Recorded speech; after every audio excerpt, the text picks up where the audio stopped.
Hello, আসসালামু আলাইকুম। মজার একটা টপিকস দেখবো, সেটা হচ্ছে মাইক্রোসফট ওয়ার্ডে আমরা যদি কোনো ডকুমেন্ট তৈরি করি তখন দেখা যায় যে এমন টাইপের কিছু লাইন আমাদের মাঝে মাঝে দরকার হয়। চিকনা, মোটা, ডাবল লাইন, তারপর অনেকগুলো dot dot dot, last one, আজব টাইপের। তো এমন টাইপের যখন আমাদের কোনো লাইন দরকার হয় তখন আসলে আমরা কি করি? আমরা নর্মালি কি করব? নর্মালি জাস্ট আমাদের ইনসার্ট মেনুতে গিয়ে শেপ থেকে এই লাইনটা ড্র করে নিব, তাই না? এই লাইনটা ড্র করে নিব।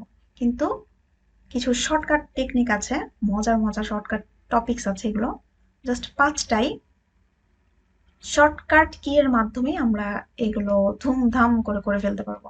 অ্যাজ লাইক, প্রথমে যদি জাস্ট তিনটা ড্যাশ ড্যাশ ড্যাশ, মানে 1 2 3 4 5 6 7 8 9 0 অ্যান্ড দেন ড্যাশ ওয়ান, এই বাটনটা যদি প্রেস করি অনলি তিনবার, অ্যান্ড তিনবারের চেয়ে বেশিও করতে পারি, এবং এন্টার বাটন প্রেস করে দিলাম, ওই চিকনা চাকনা লাইনটা চলে আসলো। দেন একটু যদি মোটা ঠিক করতে চাই, হ্যাঁ, তাও কি করব? শিফট বাটন প্রেস করে সেম কি প্রেস করব তিনবার অ্যান্ড এন্টার। এগেইন বলছি, আরো একাধিকবার কিন্তু প্রেস করতে পারি, সর্বনিম্ন হচ্ছে তিনবার।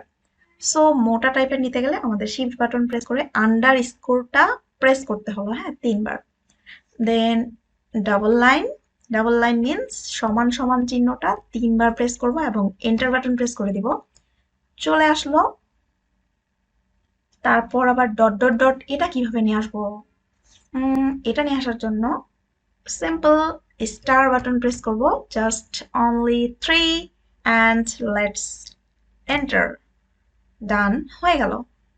লাস্ট ওয়ান, লাস্ট ওয়ানটার জন্য মজার চিহ্নটা hash hash hash, and last enter.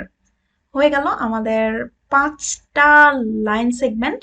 এবং আমরা আমাদের টপিকস, কোনো ডকুমেন্ট যখন রেডি করব, আমাদের চাহিদা অনুযায়ী আমরা কিন্তু এই যে লাইন সেগমেন্টগুলো ইউজ করতে পারি। সো কেমন লাগলো জানাবেন অবশ্যই। Thank you so much for watching this. আসসালামু আলাইকুম।